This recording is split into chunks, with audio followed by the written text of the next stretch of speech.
तारों तले जिंदगी। इस सीरीज में हम आपके लिए लेकर आए हैं हिंदी साहित्य जगत की कुछ चर्चित कहानियों और उपन्यासों पर केंद्रित रेडियो नाट्य वाचन। आइए सुनते हैं मुंशी प्रेमचंद की कहानियों का रेडियो नाट्य वाचन। आज की कहानी है दो भाई। वाचन स्वर और प्रस्तुति काजल सूरी की है।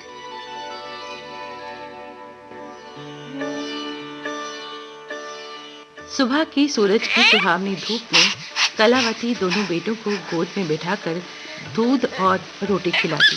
केदार बड़ा था और माधव छोटा। दोनों मुंह में कौर लिए कहीं पग उछल कूद कर फिर गोद पर आ बैठते। माँ उन्हें चुमकार कर बुलाती, बड़े बड़े कौर खिलाती। उसके हृदय में प्रेम की उमंग थी और नेत्रों में गर्व की झलक। दोनों भाई बड़े हुए, साथ साथ गले में बाहें डाले खेलते। केदार की बुद्धि चुस्त थी, माधव का शरीर। दोनों में बहुत स्नेह था। दोनों भाइयों का ब्याह हुआ। केदार की वधू चंपा अमित भाषणी और चंचला थी। माधव की वधू श्यामा सांवली सलोनी रूपराशि की धनी थी, सुशीला, बड़ी ही मीठी जबान की और शांत स्वभाव की। केदार चंपा पर मोहे और माधव श्यामा पर रीझे, लेकिन कलावती का मन किसी से न मिला। वो दोनों से प्रसन्न और दोनों से अप्रसन्न थी। श्यामा अपने लड़कों को संवारने सुधारने में लगी रहती। उसे सर उठाने की फुर्सत नहीं मिलती।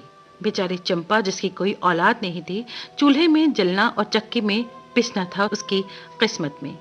कई बार वो श्यामा के साथ कठोर शब्दों में भी बात करती। श्यामा सुनती, चुपचाप सह लेती, लेकिन उसकी ये सहनशीलता चंपा के गुस्से को शांत करने के बदले और बढ़ाती।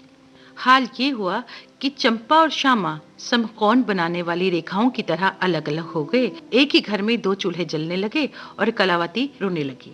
कई साल बीत गए।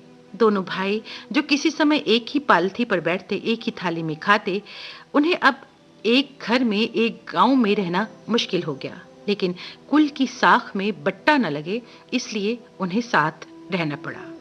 अब उन लोगों में स्नेह मात्र भर न था, केवल भाई के नाम की लाज थी। माँ भी जीवित थी, पर दोनों बेटों की दुश्मनी देखकर आंसू बहाया करती। दोनों भाई जब लड़के थे तब एक दूसरे को रोते देख दूसरा भी रोने लगता था। तब वो नादान, बेसमझ और भोले थे। लेकिन आज एक को रोते हुए देखकर दूसरा हंसता और तालियां बजाता था। और अब यदि एक भाई को मृत्यु भी धमकाती तो दूसरे की आंखों में आंसू न आते। उन्हें अब अपने पराये की पहचान हो गई थी। बेचारे माधव की दशा शोचनीय थी। खर्च अधिक था और आमदनी कम। हृदय चाहे रोए पर होंठ हंसते रहे। 4 पुत्र थे, 4 पुत्रियां। लड़कों का ब्याह अपने वश की बात थी, पर लड़कियों का विवाह कैसे टल सकता था। 2 पाई जमीन पहले लड़की के विवाह में भेंट हो गई, दूसरी जमीन कन्या के विवाह में निकल गई। साल भर बाद तीसरी लड़की का विवाह हुआ, लेकिन अब तो कुछ भी नहीं बचा था। अब चौथी कन्या। इस कन्या का अभी गौना ना हुआ था कि माधव पर 2 साल के बकाया लगान का वारंट आ पहुंचा। कन्या के गहने बंधक रखे गए। चंपा इसी समय की ताक में थी। उसने जल्दी से नए नातेदारों को सूचना दी कि तुम लोग बेसुध बैठे हो, यहाँ गहनों का सफाया हुआ जाता है। और वो सभी बेचारे के गले तक कहाँ पहुंचे। रुपए कहाँ से आवे? न जमीन, न जायदाद, न बाग, न बगीचा। रहा विश्वास, वो भी कभी का उठ चुका। अब अगर कोई संपत्ति थी तो वो केवल वही 2 कोठरियां जिसमें उसने अपनी सारी आयु बिताई थी, और उनका कोई ग्राहक ना था। और वो विवश होकर केदार के पास आया और आंखों में आंसू भरे बोला, भैया, इस समय मैं बड़े संकट में हूँ, मेरी सहायता करो। केदार ने कहा, आजकल तो मैं भी तंग हो रहा हूँ, तुमसे सच कहता हूँ। चंपा अधिकारपूर्ण स्वर में बोली, अरे तो क्या इनके लिए भी तंग हो रहे हो? अलग भोजन करने से क्या इज्जत अलग हो जाएगी? केदार ने अपनी स्त्री की तरफ देखा और बोला, नहीं नहीं, मेरा ये मतलब नहीं था। हाँ, तंग है तो क्या हुआ, कोई ना कोई प्रबंध किया ही जाएगा। चंपा ने माधव से पूछा, अब 5-20 से कुछ ऊपर ही पर गहने रखे थे ना? माधव ने कहा, ब्याज सहित कोई 125 रुपए होते हैं। चंपा ने बातचीत शुरू की, रुपया बहुत है, हमारे पास होता तो कोई बात ना थी, लेकिन हमें भी तो दूसरे से दिलाना पड़ेगा, और महाजन बिना कुछ लिखाए पढ़ाए तो रुपया देता नहीं। माधव ने सोचा, यदि मेरे पास कुछ लिखाने पढ़ाने को होता तो क्या और महाजन मर गए थे जो मैं तुम्हारे दरवाजे आता? अब बोला, लिखने पढ़ने को मेरे पास है ही क्या? जो कुछ जगह जायदाद थी या है वो यही घर है। चंपा बोली, फिक्र मत करो, वैसे 125 रुपए इन 2 कोठरियों के कोई इस जन्म में तो देगा नहीं। माधव बोला, अरे कौन सी फिक्र करूं, गहने होते तो कहता लाओ रख दूं, यहाँ तो कच्चा सूद भी नहीं, घर बेच कर भी मेरा नाम रह जाए तो यहाँ तक तो स्वीकार है, परंतु घर भी बेचूं और उस पर इज्जत भी धूल में मिले, ऐसा मैं ना करूंगा।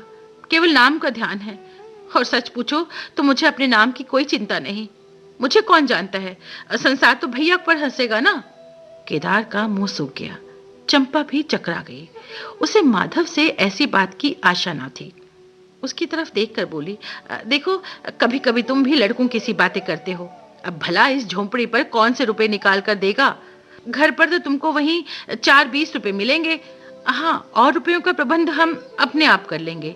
इज्जत हमारी तुम्हारी एक ही है, वो ना जाने पाएगी।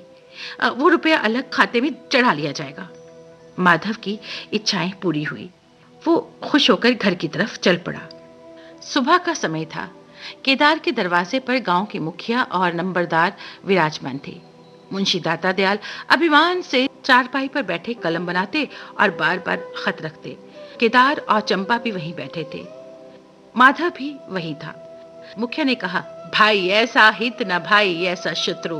केदार ने छोटे भाई की लाज रख दी। नंबरदार ने अनुमोदन तैयार किया। भाई हो तो ऐसा। मुख्तार ने कहा, भाई सपूतों का यही काम है। दाता दयाल ने पूछा, रेहन लिखने वाले का नाम? बड़े भाई बोले, माधव वल्द शिवदत्त। और लिखाने वाले का? केदार वल्द शिवदत्त। माधव ने बड़े भाई की तरफ हैरान होकर देखा। आंखें डबडबा गई। केदार उसकी तरफ देख न सका। नंबरदार, मुखिया और मुख्तार भी हैरान हुए।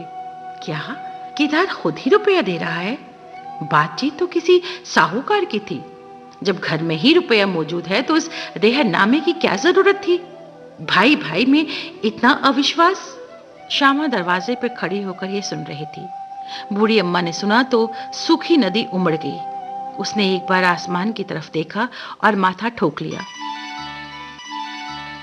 तारों तले जिंदगी, इस सीरीज में अभी आप सुन रहे थे मुंशी प्रेमचंद की कहानियों पर आधारित रेडियो नाट्य वाचन। आज की कहानी थी 2 भाई। वाचन स्वर और प्रस्तुति काजल सूरी की थी।